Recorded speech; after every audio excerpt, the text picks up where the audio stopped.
পুরুষ জাতির ইজ্জত একদম শেষ। এ নাকি সুদর্শন পুরুষ। বিচারকেরা এর ভিতরে সুদর্শন পুরুষের যে কি পাইল বা কি দেখল সেই জিনিসটাই আমি বুঝতে পারলাম না। এ যদি সুদর্শন পুরুষ হয় তাহলে বাংলাদেশের আর যে অন্য পুরুষেরা আছে তারা কি?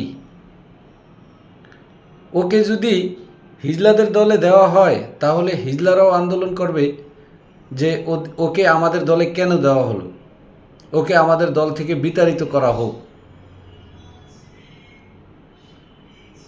ছোটবেলায় আমরা দেখতাম যে ওই যে ছাগল তোলায়, তো ছাগল তোলানো যদি সঠিক হয় তাহলে ওই ছাগলটা খাসি হয়, আর যদি তোলানের ভিতরে যদি ভুল থাকে তাহলে সেটা বরবরিয়া পাঠা হয়।